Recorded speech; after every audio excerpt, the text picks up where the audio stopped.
MCP MCP MCP, ये MCP है क्या? हर कोई जानना चाहता है, हर कोई पूछ रहा है। ठीक है, चलो आपकी हसल खत्म करते हैं एंड इस वीडियो में अच्छे से समझते हैं क्या है एमसीपी।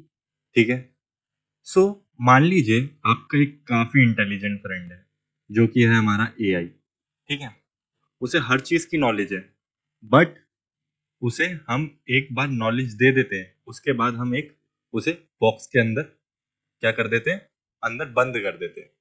अब इसका क्या मतलब हुआ? जो हमारी एआई है वो एलएलएम पे काम करती है। ठीक है, जिसे हम ट्रेन करते हैं। ट्रेन कैसे करते हैं? By giving that LLM information. उसे ट्रेन करते हैं उस इंफॉर्मेशन।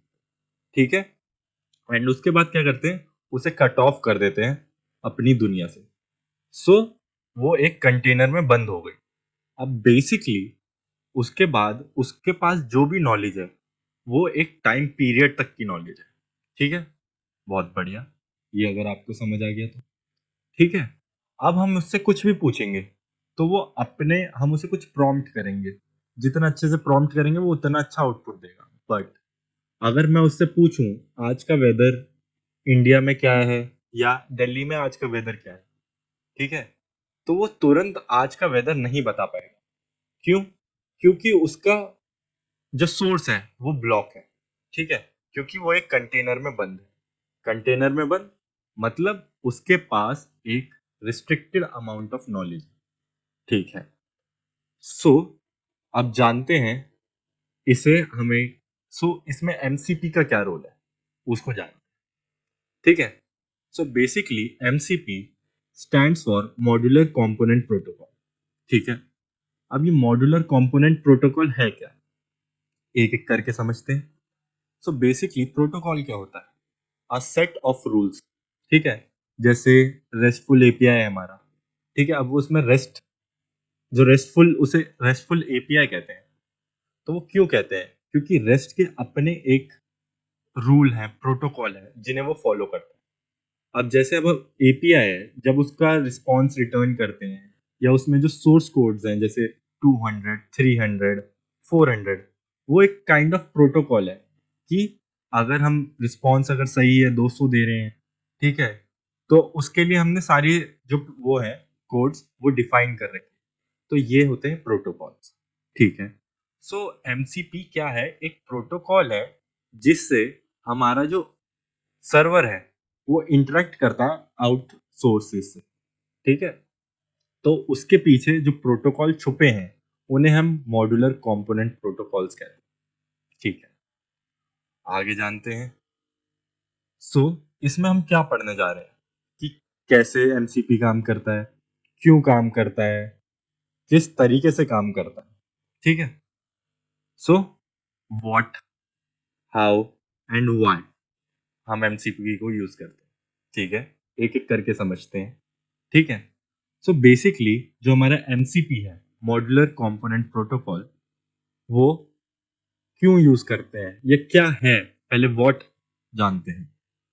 ठीक है, MCP stands for model context protocol, ये आपको समझ आ गया होगा। ठीक है, an open standard design to connect AI models. ठीक है, किसे? कनेक्ट एआई मॉडल्स, जो हमारे एआई मॉडल्स हैं, to various data sources and tools, enabling them access and internet interact with external information and capabilities. ठीक है, ये तो एमसीपी की डेफिनेशन हो गई। अब इसे समझते हैं क्या है। अब जैसा मैंने आपको बताया था, वो क्या करता है, हमारे एआई मॉडल्स को कनेक्ट करता है बाहर के सोर्सेज से एंड टूल से। अब इसका क्या मतलब हुआ? ठीक है, इसका एक एग्जांपल देके आपको समझाता हूँ। अब मान लीजिए जैसे मैंने एआई में कुछ प्रॉम्प्ट किया, ठीक है, वो मेरे को उसकी इंफॉर्मेशन दे देगा। बट मैं ऐसा कुछ करवा सकता हूँ कि भाई तू मेरा ये काम कर दे।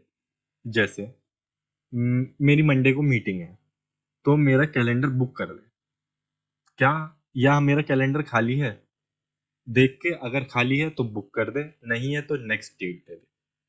क्या ये हमारा एआई कर पाएगा अगर मैं उसे बोलूँ? नहीं। अगर कर पाएगा तो उसके लिए पहले मेरे को बहुत सारी उसे इंफॉर्मेशन देनी पड़ेगी, अपना सारा उसे प्रॉम्प्ट करना पड़ेगा, सारा कैलेंडर उसे कॉपी पेस्ट करके उसे प्रॉम्प्ट में उस इंफॉर्मेशन को उसे फीड करना पड़ेगा, जिससे वो फीड कर पाए वो, ठीक है, एंड उसके बाद वो चीज कर पाएगा। बट तब भी क्या वो बुक कर पाएगा मेरा? नहीं, ठीक है। सो एमसीपी क्या करता है, एमसीपी सर्वर हमें टूल्स देते हैं ऐसी चीजें करने के लिए, ठीक है। अब आया कुछ इंटरेस्ट, अब मजा आ रहा है कि क्या है भाई, ये तो मतलब लाइफ इजी कर रहा है, ठीक है। हाँ बिल्कुल, हमारी बहुत लाइफ इजी कर रहा है ये, क्योंकि ये हमें टूल्स प्रोवाइड करवाता है ऐसे, और जैसे मैंने एक kind of set of rule बना लिया या एक टूल बना लिया अपने उसमें पर्टिकुलर, कि अगर मेरे को ऐसा कुछ प्रॉम्प्ट आए तो वो क्या करे, वो मेरे डेटाबेसेस में जाके कुछ चेंज कर दे, इंसर्ट कर दे, डिलीट कर दे, या कुछ भी एक्शन परफॉर्म कर पाए, ये हम इसके थ्रू कर पाएंगे, ठीक है।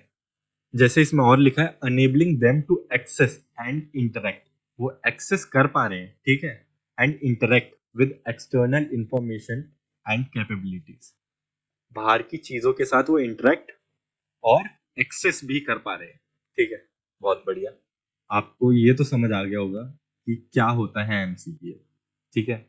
इसकी वजह से आपको कुछ कुछ चीजें पता चल गई होंगी कि वाई, ठीक है, कैसे हो रहा है ये, मतलब क्यों हो रहा है, वाई, ठीक है। और भी समझेंगे, शांति से समझेंगे, थोड़ी वीडियो लंबी है, बट आपको इस वीडियो के बाद सब समझ आ जाएगा, ठीक है। सो बेसिकली ये क्या है, काइंड ऑफ जो हमारे प्रोटोकॉल्स हैं, ठीक है। अब ये काइंड ऑफ हमारे क्या हो गए, अडेप्टर हो गए, यूनिवर्सल अडेप्टर।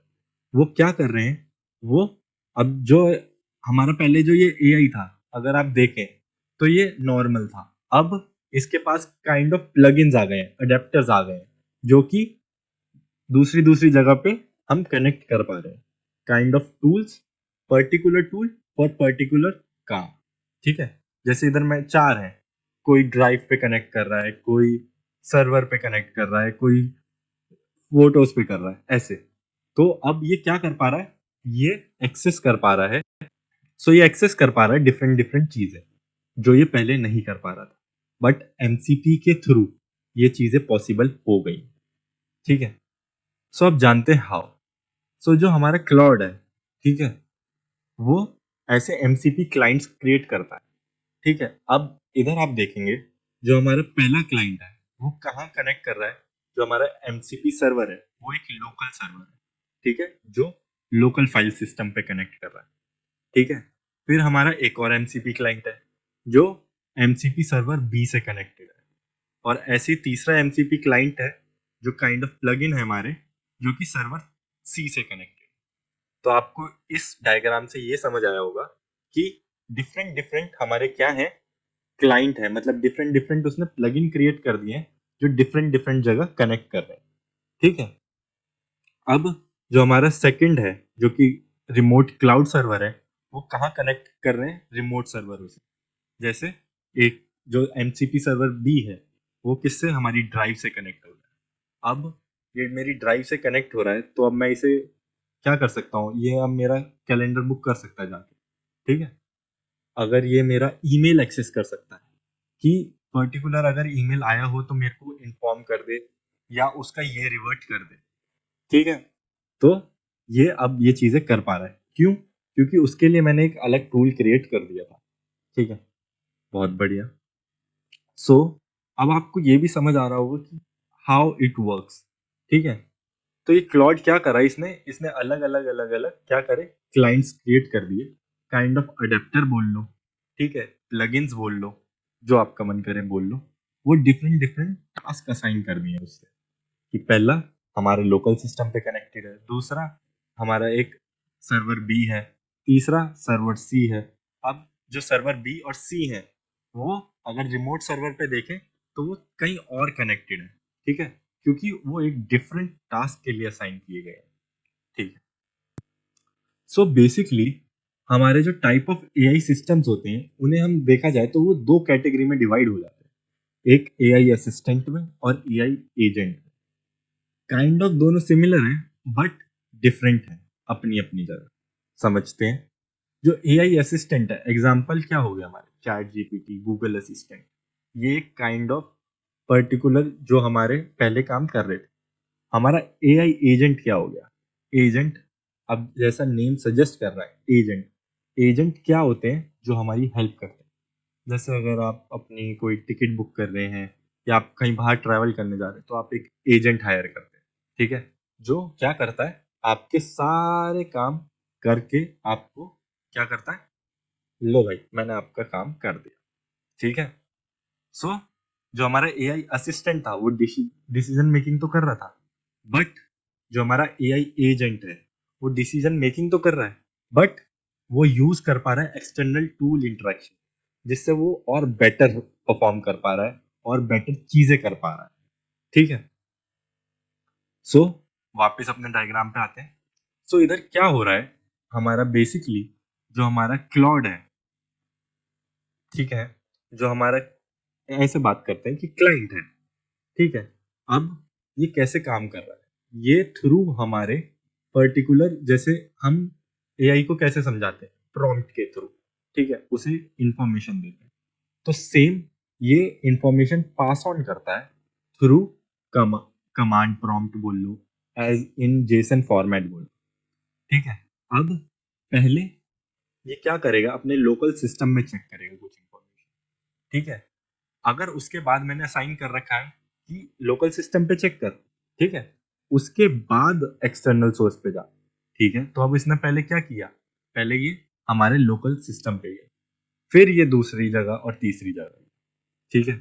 अब इसके थ्रू हमें कुछ फंक्शनैलिटीज मिलती, ठीक है, जैसे हमारा सर्च टूल, ठीक है, ये क्या करता है, ये fetches real time from the web, ठीक है।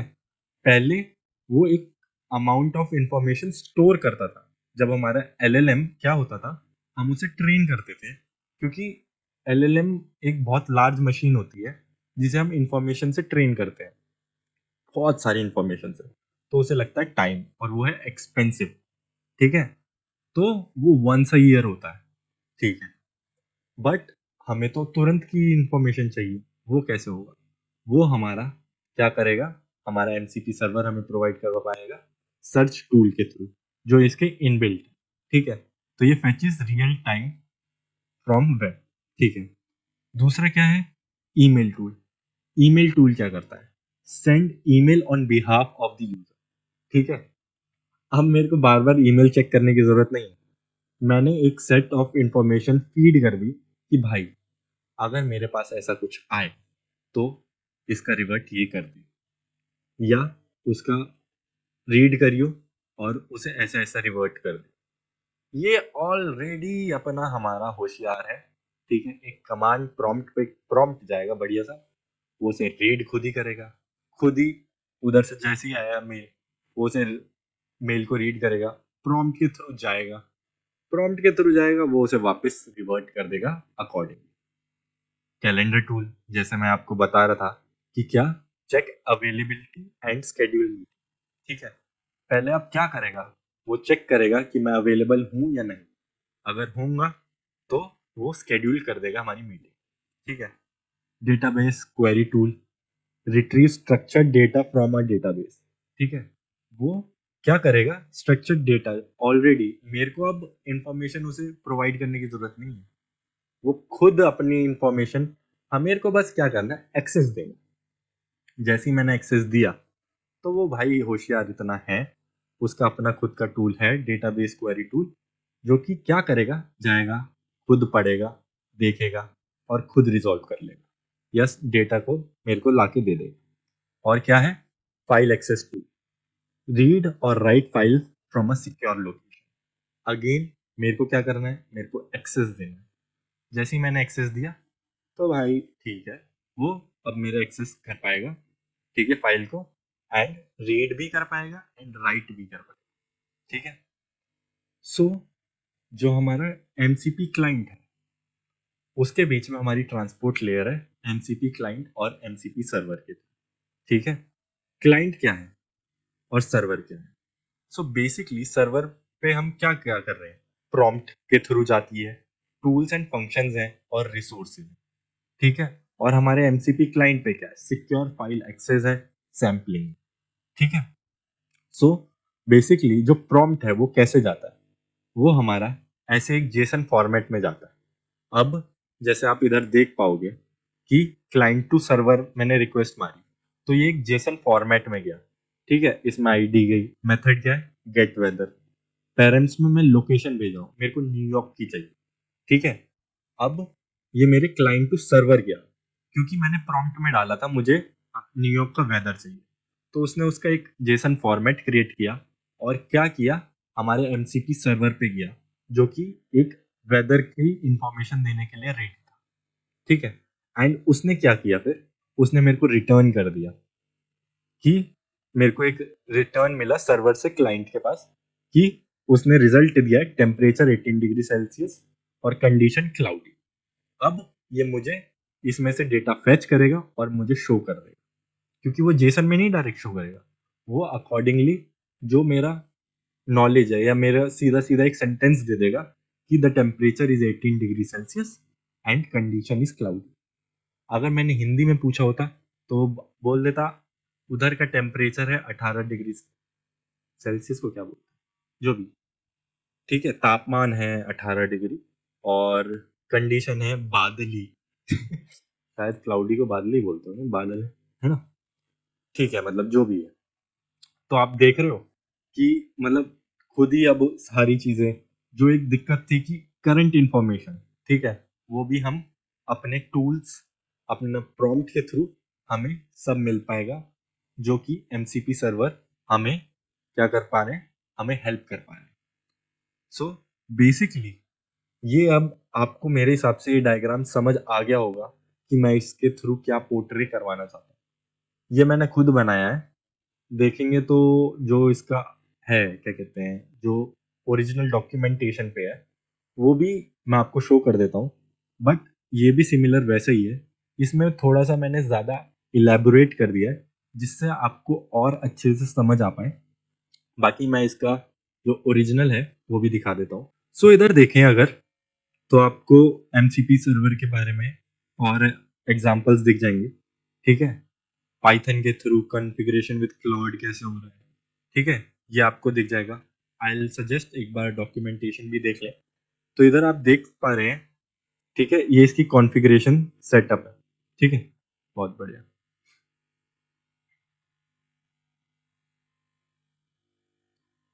सो अगर मैं इंट्रोडक्शन पे आऊँ, ये रहा इसका जनरल आर्किटेक्चर, ठीक है, इन्होंने भी वैसे ही समझाया है, बस मैंने क्या किया है, सो बेसिकली ये इसका गिवन आर्किटेक्चर है, ठीक है, जो इन लोगों ने खुद दिया है, ठीक है। ये इसका जनरल आर्किटेक्चर है। इसमें देखें एमसीपी प्रोटोकॉल्स, सर्वर हैं, एक लोकल, इसमें दो लोकल डेटा सोर्सेज हैं और तीसरा इंटरनेट रिमोट सर्विस है, ठीक है। सेम मेरे इधर भी है, बस मैंने थोड़ा इंटरेक्टिव बना दिया क्योंकि थोड़ा कलरफुल हो, थोड़ा और इसमें इलेबोरेशन हो। जो उधर इंटरनेट एक्सेस है, वो क्या इंटरनेट एक्सेस है भाई, वो तो पता चले, तो इधर मैंने वो सारी चीज़ें बना दी। सो आई होप आपको समझ आ गया होगा कि भाई एमसीपी सर्वर है क्या, कैसे काम करता है, क्यों काम करता है, ठीक है। एंड मतलब बेसिकली ओवरऑल आपको एक अच्छा दिमाग खोलने वाली वीडियो मैंने दे दी, जिससे आपको समझ आ पाए भाई कि है क्या ये एमसीपी सर्वर, जो हर जगह इसका दंगा मचा पड़ा है, ठीक है। अब कोई आपसे पूछेगा, एटलीस्ट आप बता पाओगे कि क्या है, क्यों है और कैसे काम कर रहा है, ठीक है। एंड आई नो आपको समझ आ रहा है गाइस, ठीक है, बहुत बढ़िया। एंड चलो मिलते हैं, बाय बाय।